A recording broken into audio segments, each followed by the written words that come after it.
young men coming out of high school.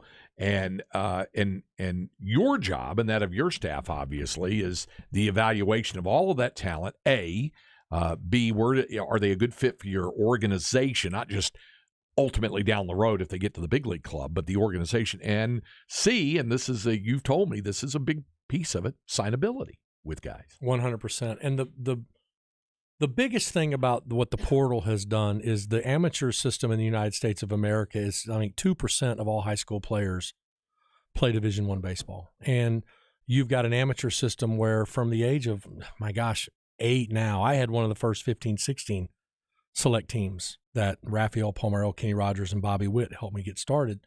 Syntex Mavericks, there ought to be a movie about this team.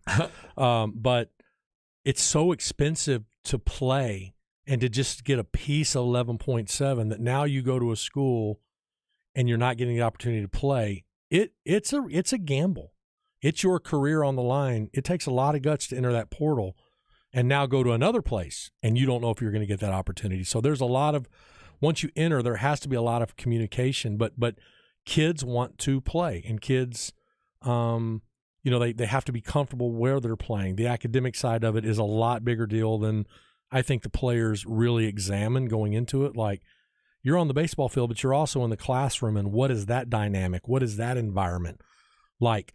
But we have hired Terry Wetzel to oversee all of our independent league scouting, because I truly believe there are going to be big league players, and we've done this in the last 2 years, that go to a Texas, it doesn't work out. They go to a Texas Arlington, it doesn't work out, and they're sitting in an 8-to-5 job, and now Cleburne needs a first baseman, and they go the independent route, and they actually had some ability. Wow. And I truly believe that in the next 3 to 5 years, you're going to see where independent league baseball becomes that valuable, because all those kids in the portal, some of them can play, and some of them are going to fall through the cracks. And I've hired one of the best evaluators in the game to be there when that happens. So.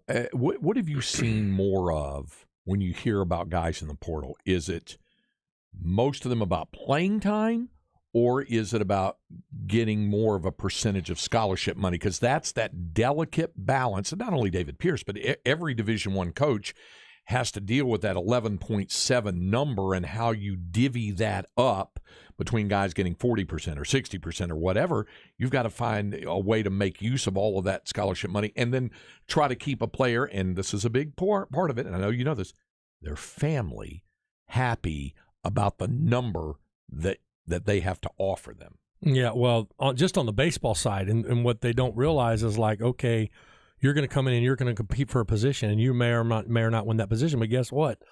There's a guy behind you at Sugar Land High School that's just as good that's coming the next year. And so I don't think you can, if you really think you can play, I don't think you can ever run away from competition in this game.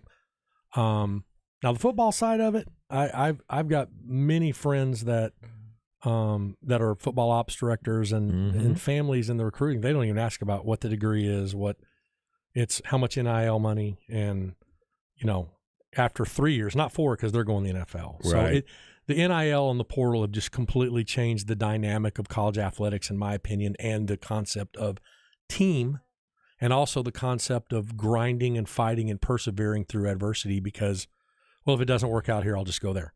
I told you before we came out there, I transferred because I came up with a changeup, and UTA's catcher said, "Hey, you need to transfer to us." And I said, "Okay, well, I did." So everybody's got their reasons, but the portal and the NIL money have really, really changed the dynamic of college athletics. Yeah, because you're now also seeing head coaches, even though they have executive staffs, obviously, have directors of personnel and ops directors and things like that, still it rolls downhill to the head coach to decide, and this has become the real key word, I think, in college baseball with the advent of the portal, roster management. Roster management, that's it. And how you're doing it with the scholarship money, with playing time, and all of that stuff kind of rolls into it, I think. And I can't wait to see the return on whoever it is doing the evaluating. Uh-huh. I mean, that's a big deal. That guy better be really, really good at evaluating players, and knowing that, for instance, a kid that's been in South Bend, Indiana for a year that's now coming to Austin, there's a big difference between South Bend, Indiana, and Austin. Yeah. I mean, I grew up in South Bend going to Notre Dame or games. in this young man's case, 4 years That's in right. South Bend, Indiana, That's right. coming off. So those are intangible dynamics that are really, really interesting. And but I will say David Pierce and his staff do an amazing job at it. So this was something else you and I talked about. This was a few years back. Now, was it 4 years ago or 2 years? I'm trying to remember when Major League Baseball contracted the minor league system down by some 40 teams. They eliminated 42 teams, something like that. 42. I'm trying to remember. Was that 2019? Mm-hmm. Yeah. Okay. At the time, I remember visiting with you about this. You did not agree with it. You thought that it would because it was you mentioned limiting it. It puts more of a limit on the development of guys at that rookie ball and low A ball level. Now, there is still single A. Don't even call it low A anymore. Single A ball and then high A is how, for folks who don't know. But there were fewer of those clubs. Some clubs moved up. Some clubs moved down. Some clubs got left by the wayside, and especially the rookie league clubs got contracted, all that. And you said it's going to affect that part of the game. It's going to affect college baseball at the Division I level, Division II level, and it's going to affect junior college level. Texas, as you know, one of the best JUCO states in the country, one of the best in the country for junior college baseball. And it's all going to be affected by this because there's going to be a backlog. Have you seen some of that out the other side now, some 4 years later? 100%. And the bigger thing is, like, look at Derek Jeter, look at Nolan Ryan, look at Fred McGriff, look at their numbers their first couple of years in pro ball. Now they'd be releases because you've cut the rounds. You only have so many years of that kid entering pro ball to perform. And some of these guys are high ceiling, high projection. It's going to take a lot of development. And sometimes there's not enough time for it. And so you've really hurt that player. The real area that you've hurt is like, and I'm just going to throw out some names. Rob Johnson, who has a facility here in Austin, Michael Harge, Ryan Langerhans, Ryan Goins, Brandon Puffer, Sean Gallagher, all these guys in Austin that were ex-professionals that are now coming back and pouring By the in. way, the Mike Harge you talked about, yeah, that's the same guy. Yeah. It's on Baldo. I got my stories on him too. I love that boy. He's the best. That's my guy. But you know, now those guys coming back and pouring into a community and growing the game and bringing up the next. Now you're eliminating those guys. My son played 7 years of pro ball. He might not even get drafted in this system. And if he did, it's 1 or 2 years of pro ball and out. And I think that the lifeblood of the game and growing the game and protecting the game has all been lost with the cutting of rounds and teams. The phenomenon of a Bryce Harper who jumps to JUCO and then straight to those cases are few and far between, aren't That's they? right. Those are the 1%ers, and you can build your game on that, but you got to have your filler players too. You got to have your complementary players, your extra players.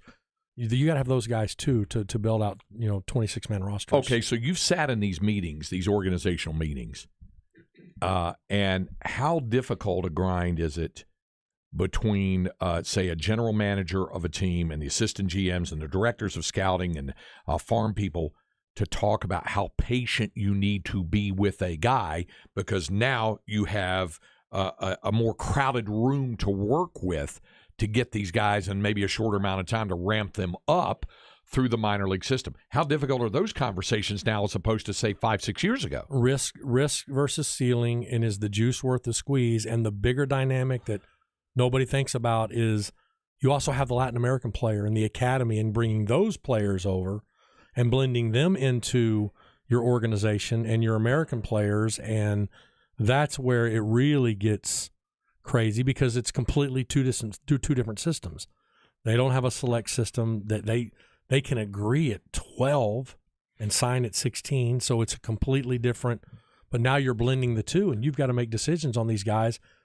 You can only have 180 on your minor league active roster, and that may be 150 in the next couple of years. And so these decisions have come, they're getting harder and harder. And then you look at guys like Ben Joyce and the Neto kid in L.A., they're in the big leagues 1 year after the draft. Yeah. And Gavin Williams 2 years after the draft. And so it's burning the candle at both ends, and those decisions are always very, very hard for an organization. I'm trying to imagine you like thriving in Venezuela.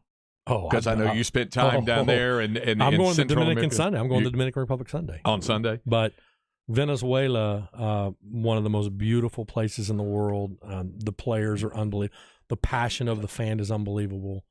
But it's scary. It's no joke down there. Yeah. I'm just trying to imagine you, being down there for a month or so or whatever, evaluating players and eating in the local establishments and just kind of assimilating the culture, so to speak. Yeah, I thought I was going to die in a bathroom in Port Aldez in 2000 because I was so sick, and it was no fun. But we won't go there. Okay, all right. What we are going to do, and by the way, and we'll get to we'll get to some of this, and I could have certainly tossed this in our Longhorn Notebook. Our man CB on the Specs text line says, congratulations, David Hamilton. For folks who don't know, the former Longhorn shortstop was called up by the Red Sox, got in the ball game last night as a pinch runner and scored. Stole second base, and then scored for the Red Sox, scored the tying run. They ended up losing in extra innings to the Twins last night.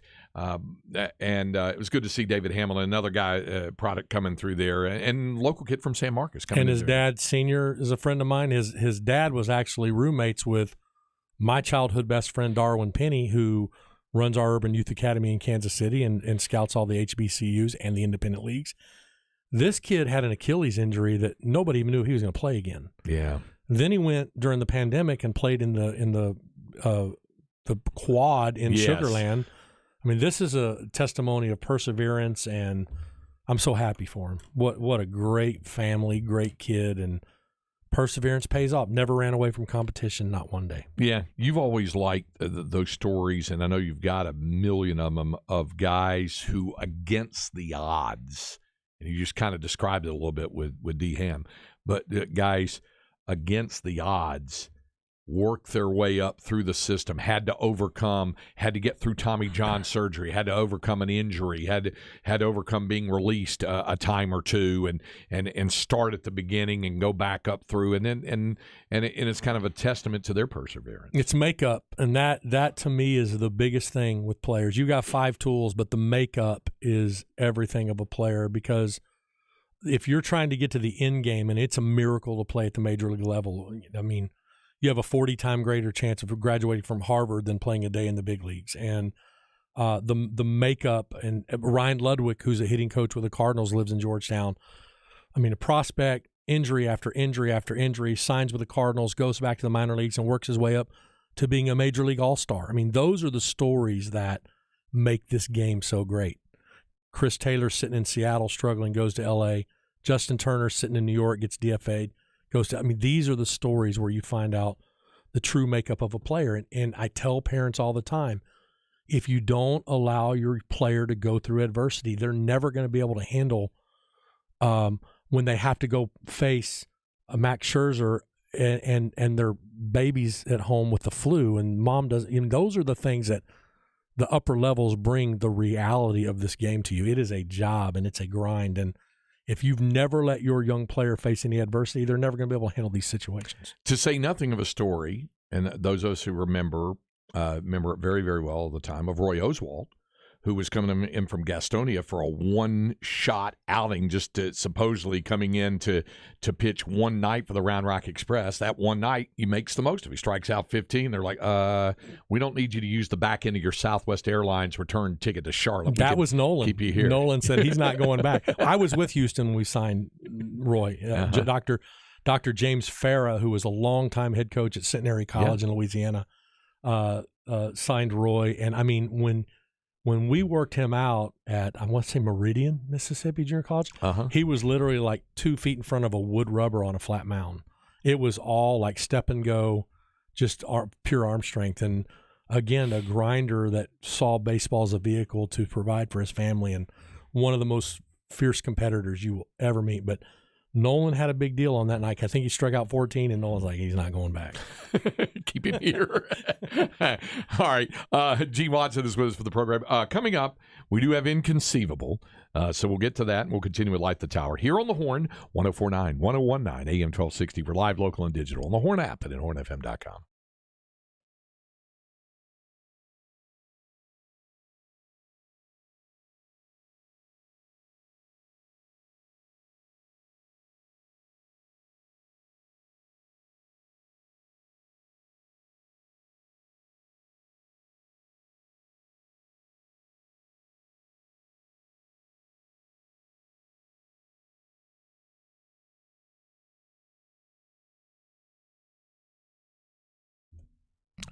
Hey, as we talk a lot of baseball here, but there's a lot of other things for your viewing sporting life these days. In addition to that, because the NBA draft is tonight, we're just around the corner from pro football training camps, all that kind of stuff. But maybe even you're not so much even into watching sports, but you are into streaming entertainment, but you don't like the entertainment setup you have. That's where our friend Tom McKay in Audiovisual Consultations can come in handy for you there, because Tom and his staff can help work with you with the vision you have for your den or study or man cave or family room or outside patio area. You kind of have it in your mind how you want that screen set up, but you don't have to want to have to deal with the mounting and the equipment, and to say nothing of going out to the big box stores to purchase that 75-inch HD TV you've had your eye on. Tom and his staff can handle all of that, and they'll work with you not only on your vision, but also with your budget, because Tom isn't raising prices like so many others are. Give Tom a call. You can check him out on the web at avconsultations.com, but give Tom and his staff a call at 512-255-8678. That's 512-255-8678. Let Tom McKay and Audiovisual Consultations help you realize the home entertainment system of your dreams.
All right. First of all, to CB, who asked the question, did Oswalt change the pronunciation of his last name? No, he did not. He got everybody else to understand it was pronounced Oswalt, not Oswalt, because it looks like Oswald. And I'll never forget, Mike Capps and I call him the game, the Round Rock Express game, was Oswald. People called him Oswald all the way till he got to the bigs, and it was his grandmother in Mississippi said, "You want to tell people how we pronounce our name?" And Roy said, "Well, it's Oswald," because he was not a man of incredible verbosity. He didn't say boo to anybody.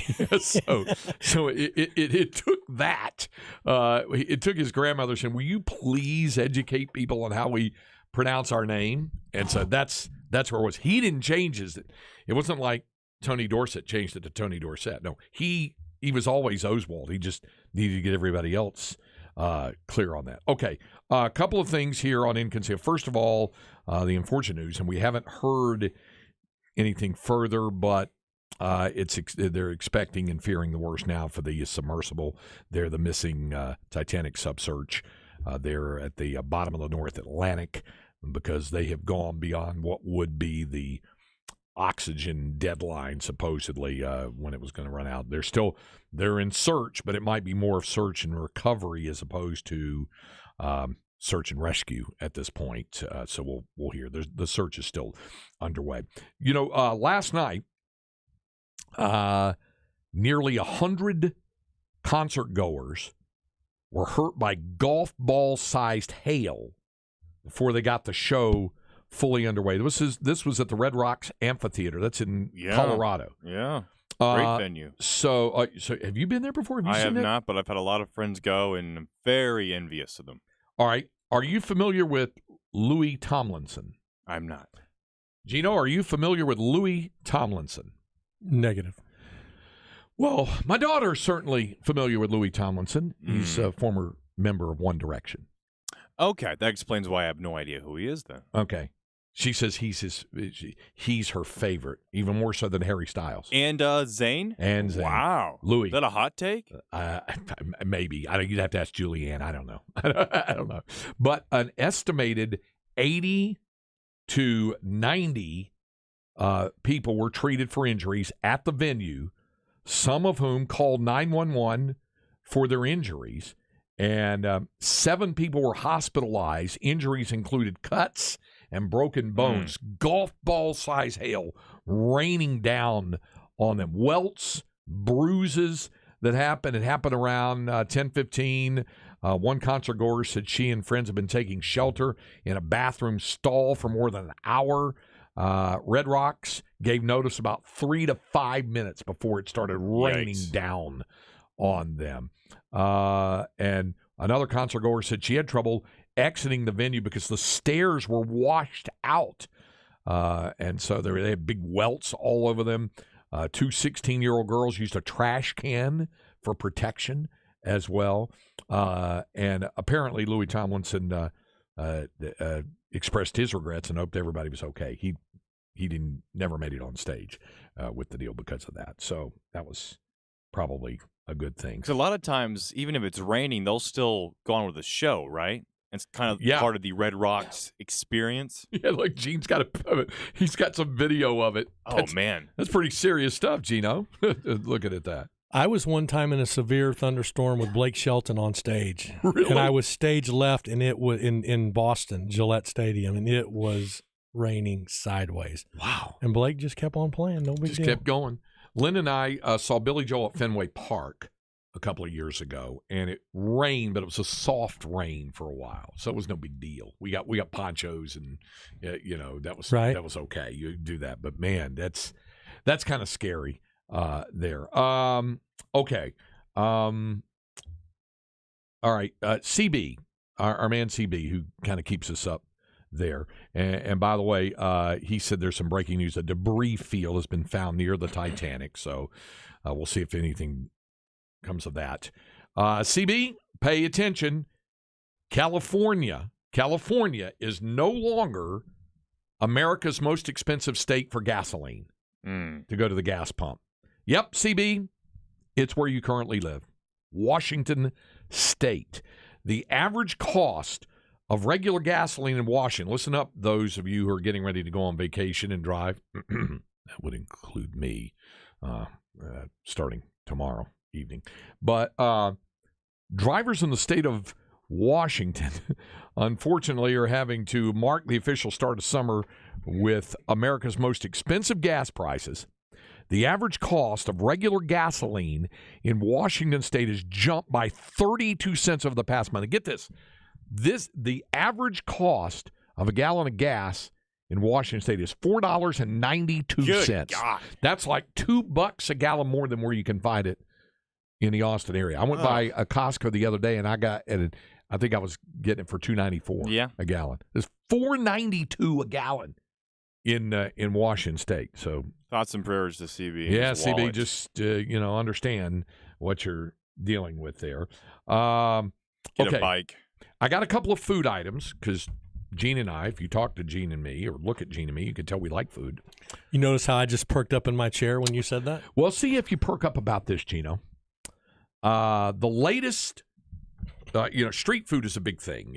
People like street tacos and street food and stuff like that. The latest street food fad in China are stir-fried, really good-tasting rocks. It's called it's called the world's hardest dish. You think? All right. So here's how this works. There's supposedly I think it's called suadio, and it is a traditional stir fry with the key ingredient then being ladled over the top of stones. So what you say? Well, you can't eat the rocks; it would tear you up inside. Patrons are supposed to suck on the small rocks like you would like hard candy. Mm-hmm. And then you get this rich and spicy flavor of the dish.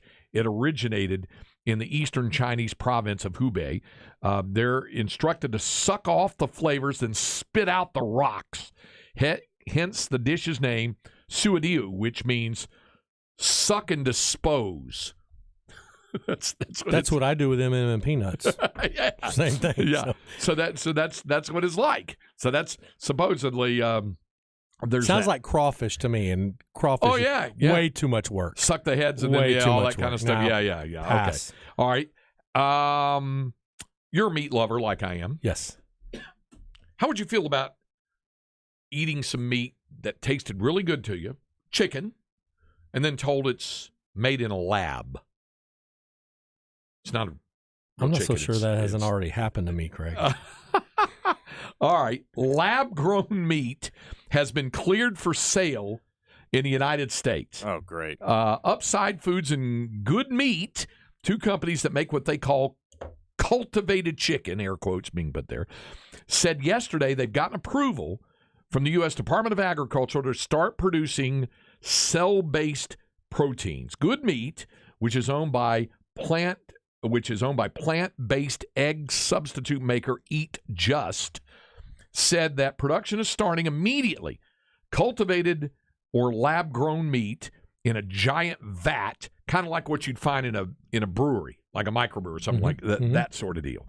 So, get ready for sucking on rocks and lab meat. It's the future of high-end dining now. That's going to be a hard pass for me. I wondered if you were going to be on board with any of that. Okay. And they'll charge you like $25 a dish for it too. Yeah. So there's that. All right. Coming up next hour, Gene Watson and I will talk some current Major League Baseball. We've talked developmental baseball first hour. We'll talk about some current one. Talk about those Texas Rangers and Houston Astros and the stars of the game and the people on whom to keep an eye. And we'll get to some other topics as well, of course, as always, there on the Specs text line. Oh, did I mention we were giving away a copy of Dave Campbell's Texas Football Magazine? Yeah, right now. Fourth caller. Right now. Fourth caller, 512-447-3776. 512-447-3776.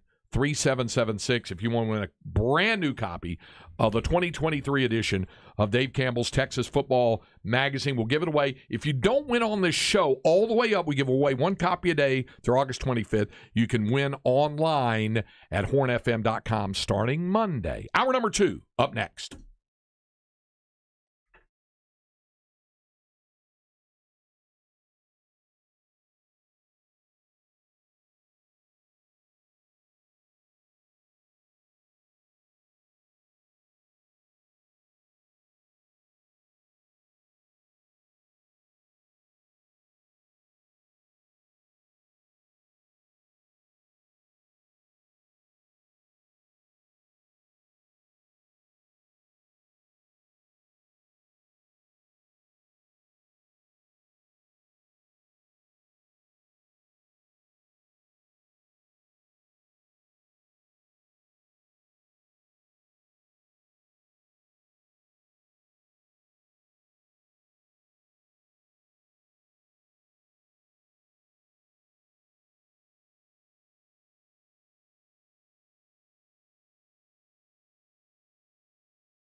Second hour of Light the Tower on the Horn. Jeff Howe on vacation down there in Disney World.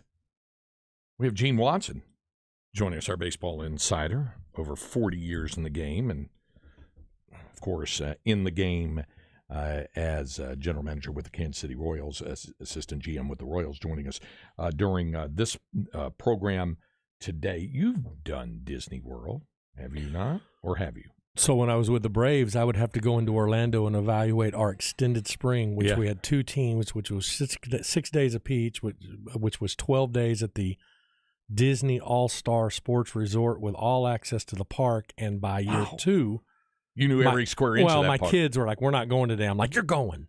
You won't get to do this forever. So to say, my wife could literally write a book on the do's and don'ts and the times and the best way to handle Disney World. Man. Yeah, we're big Disney. Well, and during that time also, wasn't that baseball city thing going on? Braves, Royals, they had that. No, Braves move over to the Wide World of Sports. Yes. And that was crazy because like I could be on the backfield watching our extended play, and there goes Dan Marino walking by doing a football camp, or crazy the people that you would see there just in random times. Wow, yeah. So Gene Watsowitz, we did we not, Cameron, give away a copy of Dave Campbell's Texas Football Magazine? We did, and congratulations to our second winner, Jose Rodriguez. Jose, way to go! All right. 2 down, many more to go. Yeah, all the way through August 25th to give away 1 copy per day in this airspace from 10 a.m. to noon. Additional copies, there will be giveaways online at hornfm.com, and that begins on Monday. Derek Cohen fashioning all that together, getting that ready to launch again. That's what we do every year. Certainly our friends at Dave Campbell's Texas Football Magazine. And if you want an inside look at how that was made this season, the 2023 edition, hornfm.com, we had Greg Tepper on yesterday, and you can listen to the full interview that Craig did with Greg Tepper. Really good stuff. Yeah. Beginning to do our deal with Tep. Clean up from hour number 1 on the Specs text line. Somebody said, one summer night at Six Flags, when I was in the 8th grade, we were in the tower overlooking the binocular deal. You put a quarter in, the whole stadium flashed. Nolan with a strikeout. They saw that night. We were talking about Nolan, Ryan. Somebody says, tell Gene I love it when he sings 14K Mind. That's the country singer, Gene Watson. Yeah. A little bit different, Gene Watson. A little different. Although he's around.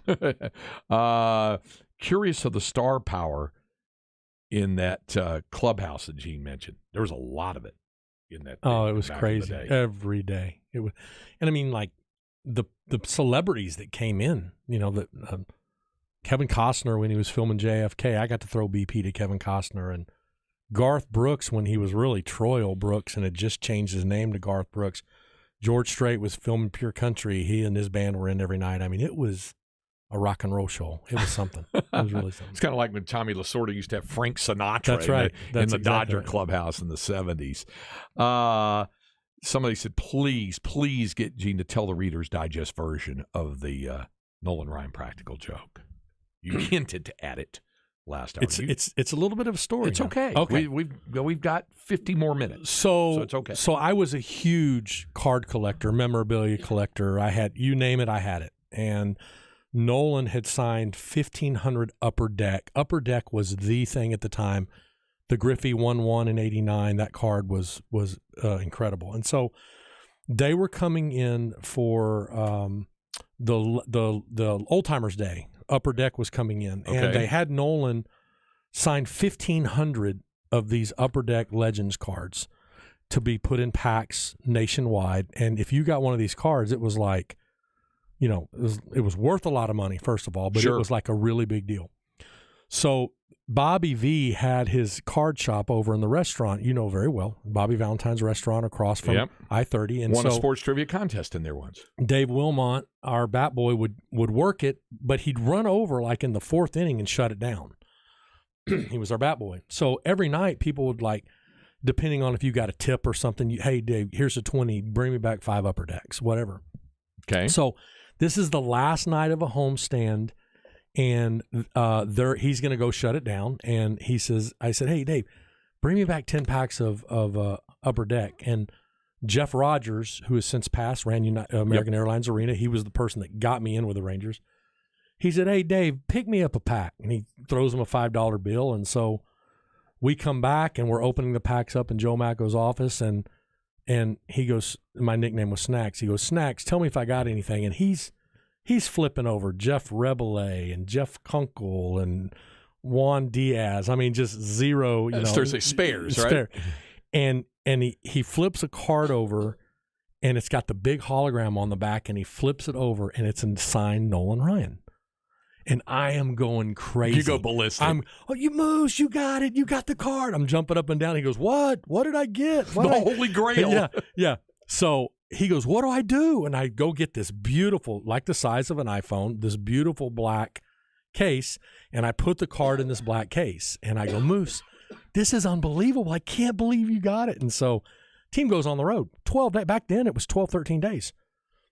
Come back. We're in the food room. He walks up to me. He goes, hey, Snacks, you know what? I'm thinking about selling the Nolan card. I need the money. And I go, well, we can call Larry DeLuey or Big Red out in Vegas. And they were the big memorabilia guys at the time. And he goes, well, let's go ask Nolan. And so we go in the clubhouse, and Nolan's sitting in his chair putting his Sandies on. And I said, hey, Noli, I said, did you hear about Moose getting the card? And he goes, no, I haven't heard about it. And I said, yeah, he got your signed Upper Deck. And he goes, well, I hadn't seen it. And Moose pulls it out of his pocket. It's not in the glass case. It's bent. The edges are bent. And I go, dude, what are you doing? What are you doing? And Nolan goes, yeah, Moose, you messed it up, and rips the card up in front of me. And the whole dugout dies laughing. And they had planted a pack.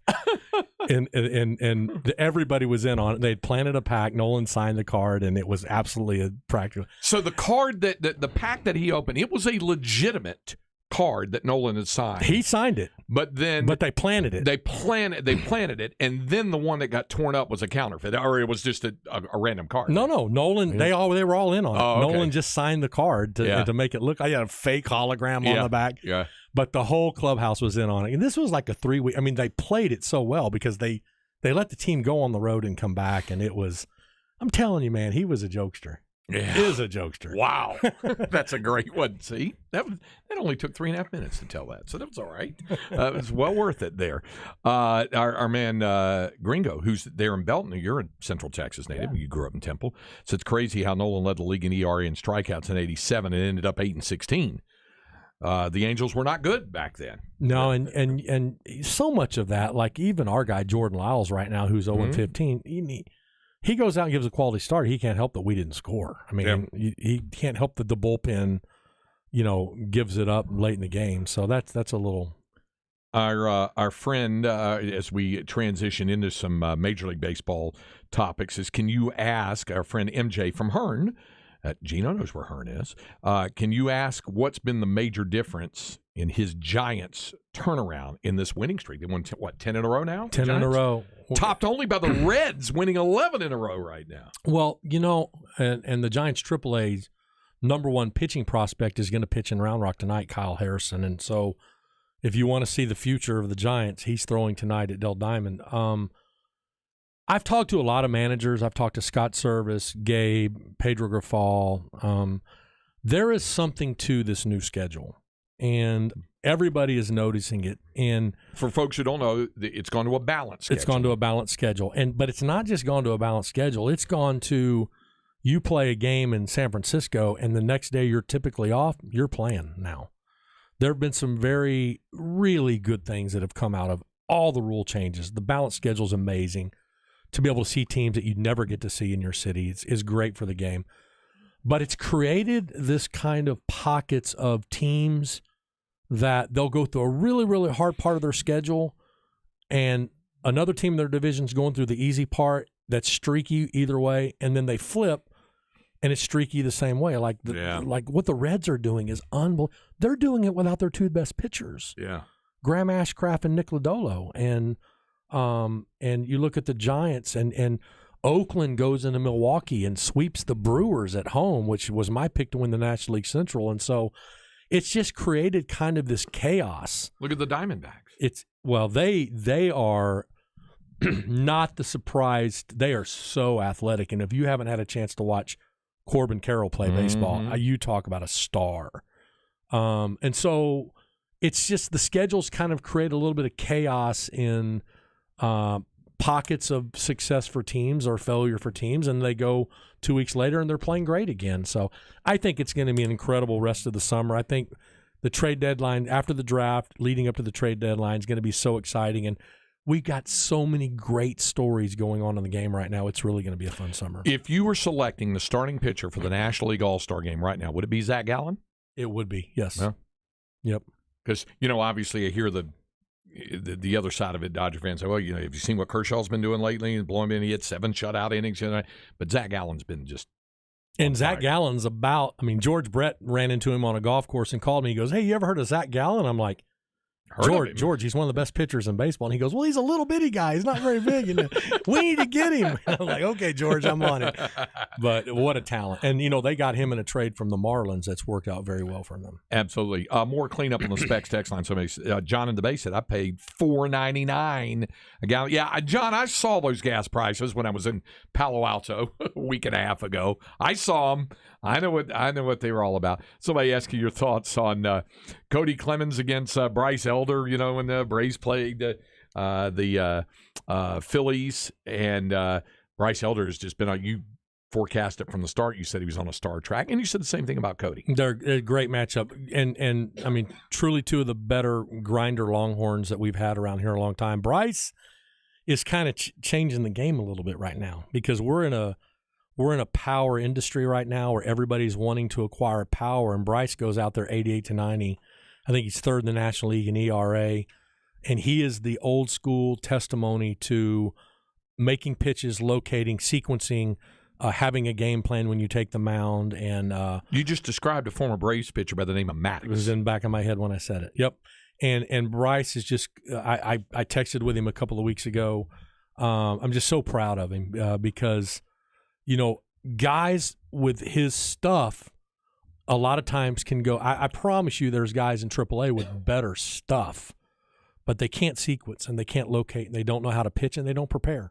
And that's why they're in the minor league still, and he certainly does a great job. Golf Lingo's asking, will the Orioles start paying players and help hide out? I'll tell you, Adley Rutschman's having a good year, and he's leading the All-Star catcher voting. Yeah, and what an exciting team to watch. I think they need some arms still. They've got the bats to make some swaps and get some arms. But Baltimore and Arizona are two of the really, really fun teams to watch right now from a youth standpoint and the way they're doing things.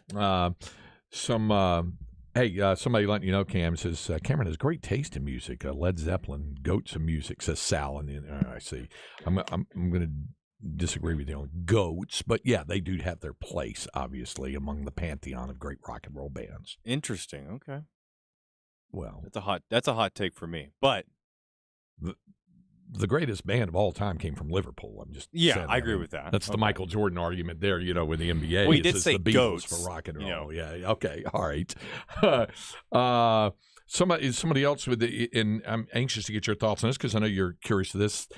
Victor's take was he said the thing I have noticed about select baseball, it seems to have killed off recreational baseball, such as Optimist clubs and so forth. I used to see a lot of those teams when I played as a kid. When I played in Little League and Pony League and Colt League baseball, I used to see a lot of those teams play. Yeah, I had this conversation with some college teammates of mine Saturday at Joe T's in Fort Worth, and they're all involved in that world, and I was on the very early end of it from the 15, 16s.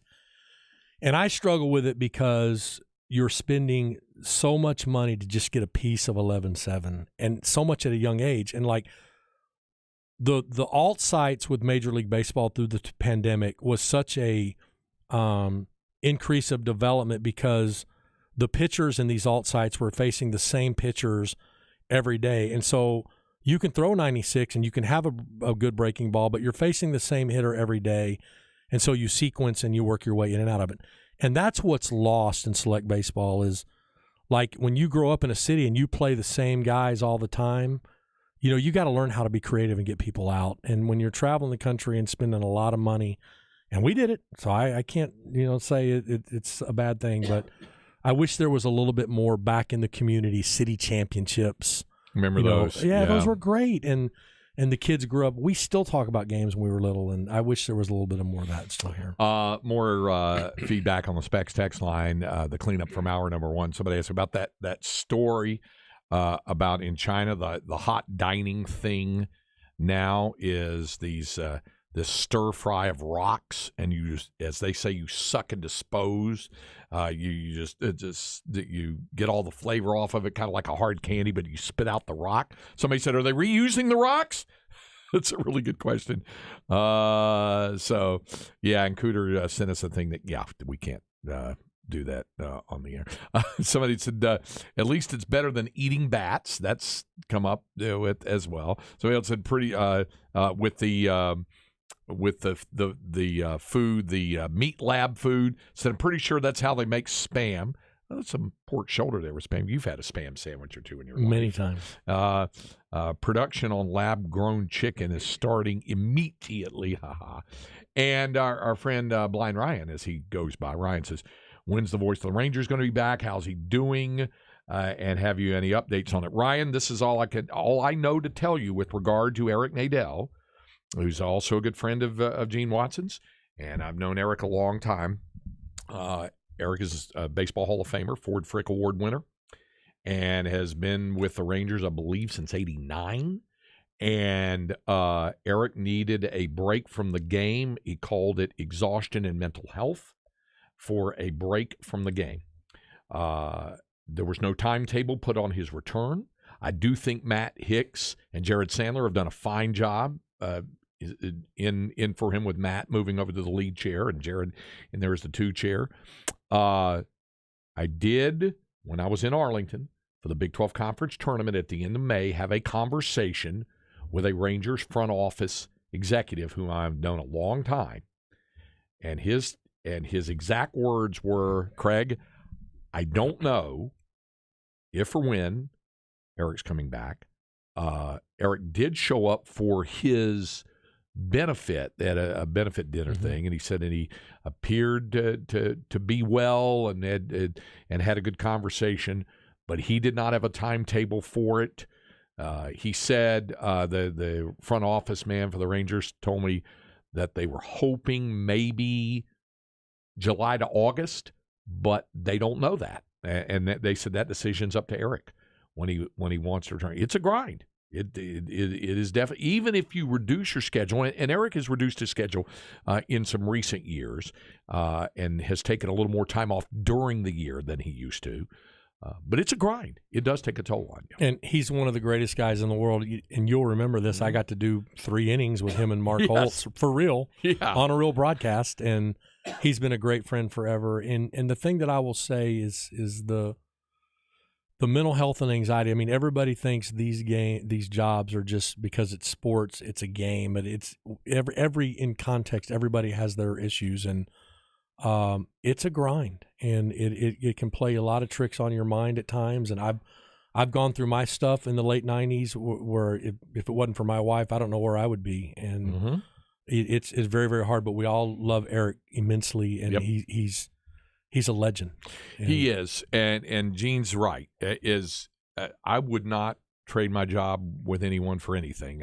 For any other kind of profession. I love what I do. I love being able to work with all of the sports. Work with the sports on campus of UT to call the play-by-play for football, men's basketball, women's basketball, baseball. Wouldn't trade it. I love it. But there is a reason I do take 2 to 2.5 weeks off when I get to the end of, in June on into July. And it's to completely clear the mind, refresh myself, recharge, re-energize.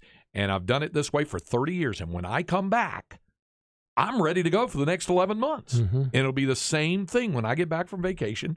I'll be ready to rock and roll again to do it. It's amazing what it does to recharge that time away.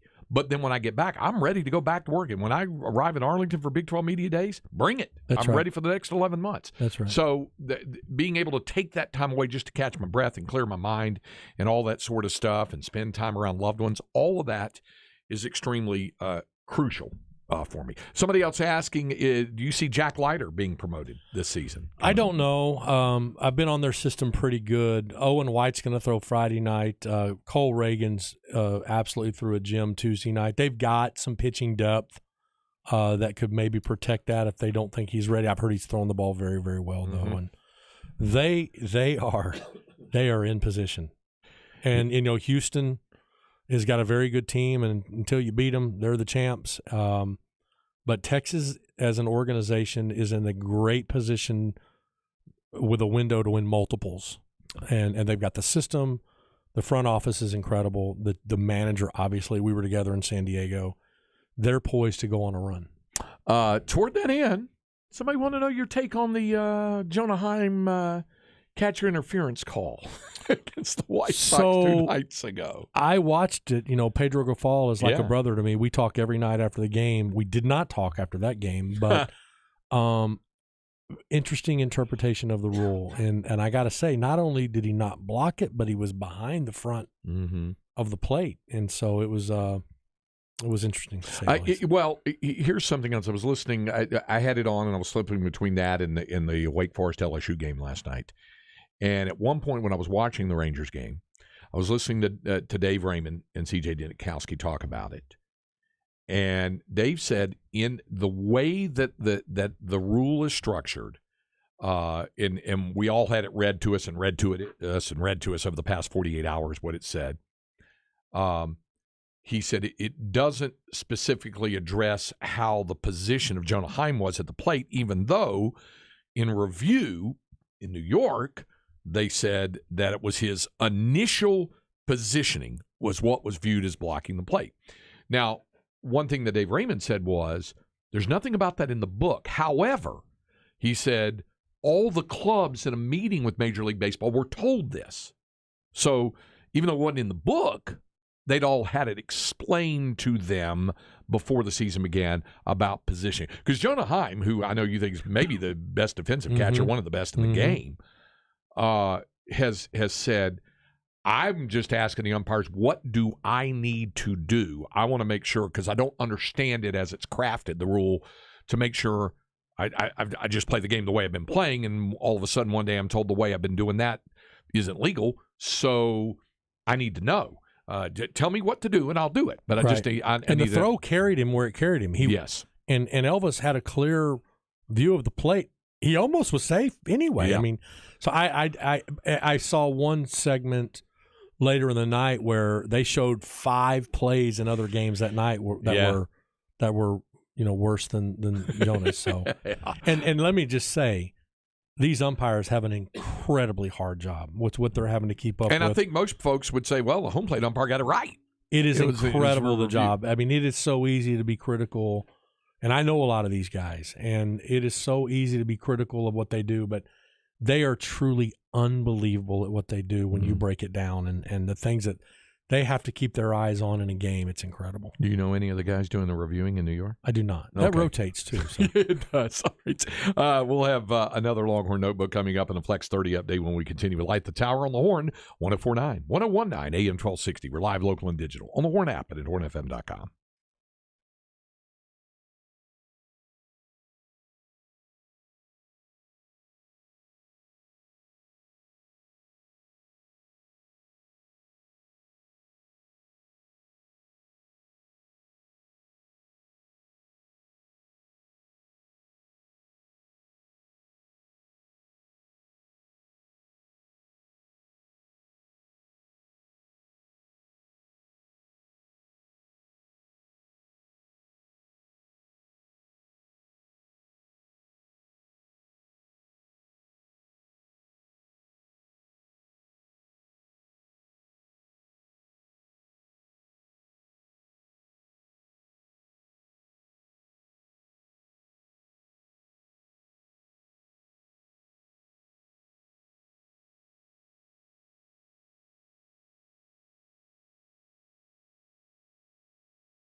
Here's another great rock and roll band, Fleetwood Mac. Let's see. Our friend Tom McKay on the Specs text line says, greatest band of all time was the Loco Gringos. The Beatles and Zeppelin were great. The Who and Stones were okay, but the Gringos just couldn't keep Pepe alive. So, okay. There's that. We continue with our good friend Gene Watson to talk some baseball. Somebody said, complicated question. Do you know if the review umpires in New York just see what they're reviewing, or are they like commentators who on all the games going back and forth? It would seem best if they were only seeing what they are reviewing, so there's no bias. Whether they believe the game is being called fairly fourth one of the. I'm having a little trouble understanding some of that. It's complicated wording of the question there. The way I understand it, and you correct me if I'm wrong, Gino, it is a crew, just like with the NBA review. They're sitting in a review room and they've got all the games on, and if they're asked to review a certain game, then they dial in, and then the call comes in. The call comes in. Yeah, and so, they're watching all of the games, and I don't know this. I'm guessing as they're in, and this is all on 6th Avenue, right there across the street from Radio City. I'm guessing that they're getting some evaluation while they're in as to, and there's a lot of like daily situations in games. And Mike Hill, who I worked with in Miami, oversees all that and is an amazing guy. He's amazing. He could be a commissioner someday. Wow. But there's so many things that go on behind the scenes of a game. Balls and strikes, interpretations of the rules, weather situations, early work on the field. They have to manage a lot. And so my guess, I don't know this for a fact, is that while they're in New York as a part of the review team, they're going over other things that are taking place while they're in the field. And so, but I know they take it extremely serious. And, it's a $13 billion industry. And so, it means a lot. That these outcomes mean a lot, and that decision, right or wrong, the other night was the game. Yep. And so the thing that they will work toward, whether they're convicted in the decision or not, is they'll work toward it, getting it right again the next time it comes up. The person who texted in apologized, said I was using voice to text. I figured that was probably the case on that. Hopefully that answered the question for you. Okay, here's some rapid fire for you here. Where do you stand on City Connect uniforms? Love them. All of them? Not all of them. No, not all of them. And I think the Pittsburgh one is beautiful. Pittsburgh is unveiling theirs, and it looks actually pretty nice because they say they're keeping it within the colors of black and gold because they're synonymous with the city of Pittsburgh. What with the Steelers, the Pirates, the Penguins, they're keeping it synonymous with black and gold. And they kind of look a little bit like their We Are Family 1979 uniforms. I love the White Sox black. I love our blues. I love obviously the Cubs blues. I think they've done a great job. They've done a great job of again, identifying the city with the team, and the fans just love it. They love it. I mean, my son works for the Padres. They take a little bit of a hit on that one. You know what Linda calls those uniforms? If you haven't seen the Padres, they're white with like a pastel light green, a pastel pink, and some yellow in there. And she said, and of course it's in Spanish. What's on there, and she said it reminds her of she'd been down to Mexico before and said of when they're selling ice cream down there, paletas, and so she calls the uniforms the paletas because it looks like the ice cream vendors down there, the paletas. Yeah, I think it's wonderful. They do a great job of branding the game and coming up at the right time with something for the fans to identify with their teams, and I love them. I think they're great. Somebody said, or CB says, the Mariners City Connect uniforms and the hats are awesome. The Rangers are unique. It's kind of an old English look with the TX. Some said it kind of looks like the Rice Owls R with the old English off of that. So there's some of that as well. Somebody else with a question about the ball strike challenges in minor league. Is there a limit to the number of the challenges? I was at the Round Rock El Paso game, and it seemed like there were at least 6 challenges. Of course, we're talking about now the robot cam. Yes, and Tuesday, and this is my first minor league series in like 4 years. I haven't been in the minor leagues, and so the other night there was a ball up and away called a strike, and I looked at Jackson Ryan, and I'm like, what? And he's like, he pointed at the scoreboard. It's the ABS. Tuesday, Wednesday, Thursday is the ABS. Friday, Saturday, Sunday, it goes back into the hands of the umpires. And I mean, ABS, automatic ball strike. That was new to me, and I know it wasn't a strike. I can tell you that, but I couldn't answer that. I haven't been in the minor league since 2018 or something like that. It's been crazy. So it sounds like you answered similar fashion. Sometimes when I'm working a Longhorn game on the road or somewhere with Keith Moreland, and a pitch comes in, and you could tell that it should have been called a ball, and I said, that's called a strike, and Keith would just go, didn't have to be. Didn't have to be. That's I tell you what, you couldn't. There ain't enough money to pay me to get behind the plate and do that. It is an incredibly hard job. Do you see this eventually making its way to Major League Baseball? I do. Again, it's a $13 billion industry, and the bottom line is just get it right. Doesn't matter how you do it, get it right. And the game's getting bigger, stronger, faster, more on the line every day, and I do think that it will eventually take over. Right now, let's work in a Flex 30 update if we can. We'll be sure if we can do that here. Flex ATX for the best high school sports coverage. Listen to the Horn and go to FLXATX.com. Flex 30 is brought to you by Brain Vault. Brain Vault is a revolutionary and patented mouthguard that has been proven to help reduce the risk of concussion. Visit BrainVault.com and join the movement. Okay, yesterday on the program, we had Greg Tepper on managing editor of Dave Campbell's Texas Football Magazine. We talked about when we got to the high school portion of it. We mentioned, of course, in 6A, there's a top 50. And the reason they rank the top 50 in 6A is because, of course, they don't split it up for the playoffs for Division I and Division II until they get to the postseason.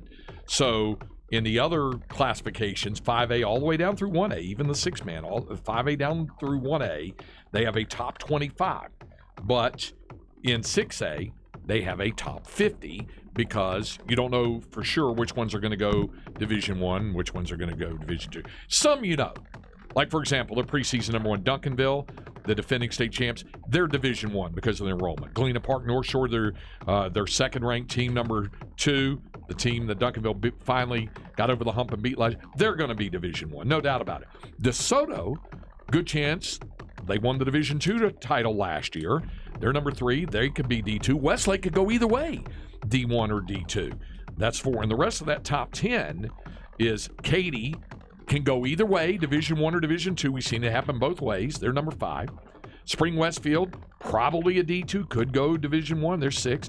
Vandergrift definitely is going to be headed Division II route. That's preseason number 7. South Lake Carroll could go either way, D1 or D2. They're number 8 preseason poll. Denton Geyer has gone both, but probably D2, number 9. And Atascocita, number 10, would be Division I. Lake Travis, probably.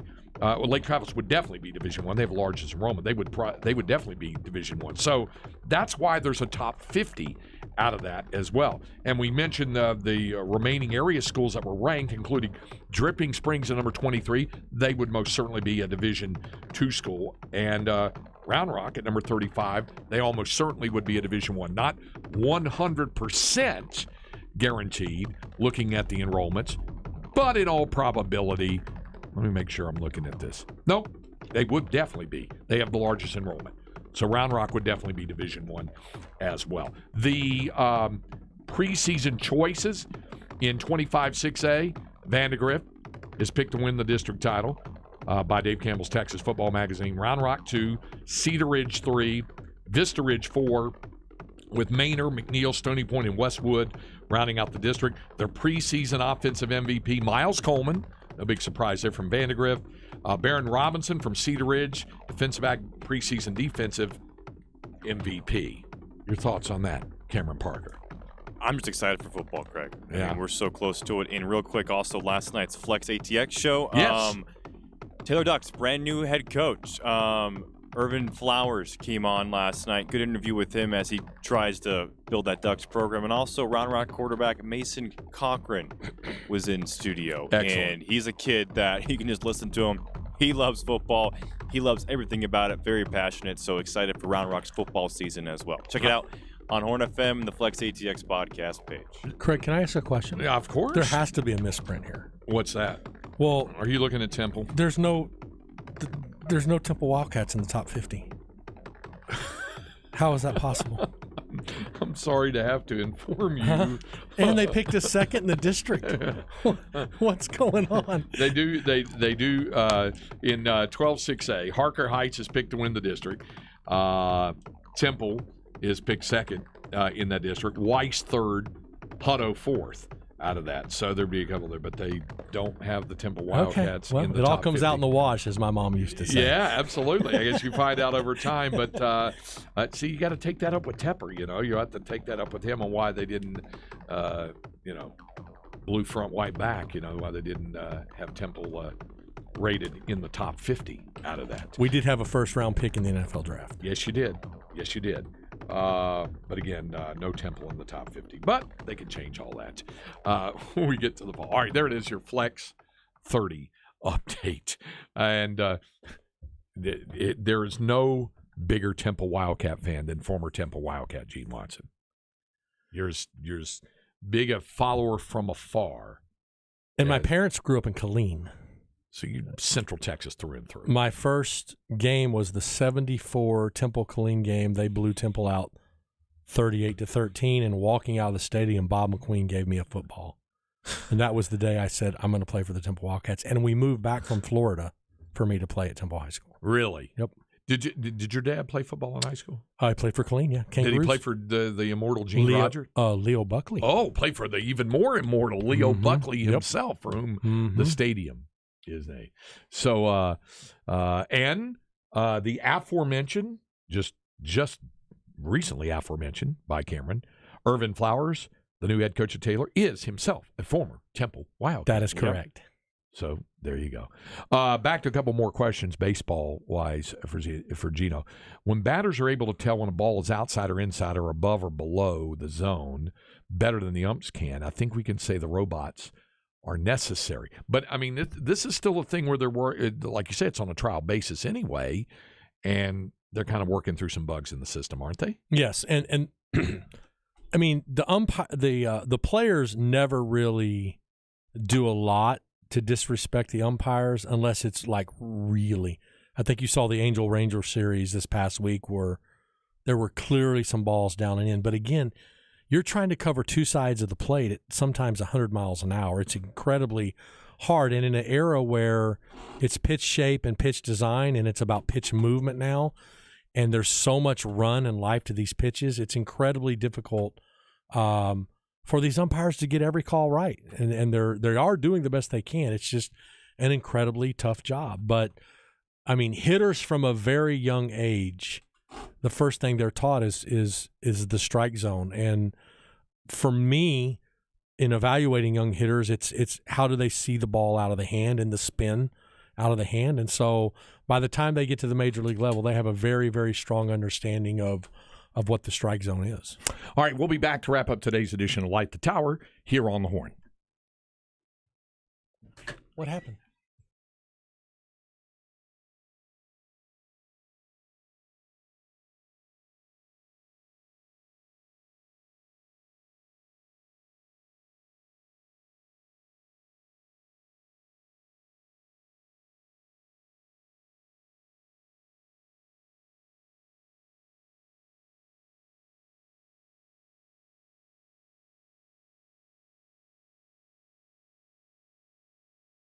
Football season is going to be here before you know it. Before it gets here, take time while you've got time to get in touch with Tom McKay and audio-visual consultations to make sure your home entertainment setup is exactly the way you want it for football season. Call them right now, 512-255-8678. That's 86678. I made that call a couple years ago. I'll be watching football this fall in style on a 75-inch LG TV, complete with a Sonos sound system. AV Consultations keeps the latest smart TVs and Sonos audio in stock. They're not raising prices like everybody else. And if Tom McKay doesn't have it in stock, trust me, he's connected with enough people across his industry. It's not going to take him very long at all to get exactly what you need. You can let AV Consultations take all the worry out of it for you. You don't have to worry about the mounting hardware, any of that stuff. They've got it all. So whether you want that same setup like I've got, they put together projects that not only make sense for your budget, they make sense for the amount of space you have in your house. So maybe you need something a little bit smaller. You need a gaming setup. You want to get the full tilt home theater experience with a 150-inch screen, whatever it is. Just let AV Consultations take care of it. Call them right now, 512-255-8678. That's 255-8678. Let Tom McKay and Audio Visual Consultations help you realize the home entertainment setup of your dreams.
All right, this is where I draw the line.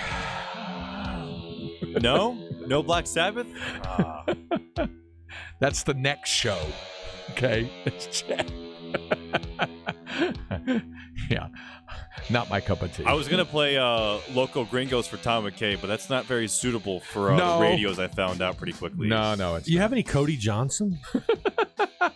it would, Tomorrow. Yeah. Tomorrow. Randy Yeah, Rogers? Yeah, maybe we'll do that. Hey, by the way, tomorrow on the program, Ty Henderson, the producer for Bucky and Aaron, will do the music survey. Gino had fun with that. We did that a it's year great. ago. You enjoyed that. It was great. I loved it. It kind of was an awakening for you as well as to your musical taste and stuff, right? Well, when it was over, I could have done it again, and it would have been completely different songs. Exactly. That's a great thing. Hey, I appreciate you taking the time Always to a do pleasure. this. Always a great time. Yeah. Gene Watson, you can follow him. He does a great job. Where do they follow you on Twitter, by the way, these days? Oh my gosh, Watson Gene A, I think, or something. Yeah, I was trying to remember Watson that. Okay, Gene A. You'll find him there. We'll be back tomorrow. Tomorrow will be a day of ties because Ty Harrington will join us in the morning to break down and handicap, if you will, the National Championship Series, because we're going to have either Wake Forest or LSU win tonight, and one of them's going to play Florida for the national title starting on Saturday. So Ty will join us during the first hour. Ty Henderson, second hour, with the music survey. Stay tuned for Chad and Zay coming up next. For our good friend, Gene Watson. For our man behind the glass, our producer, Cameron Parker, I'm Craig Way. Thank you for joining us. We'll visit with you tomorrow morning here on Light the Tower.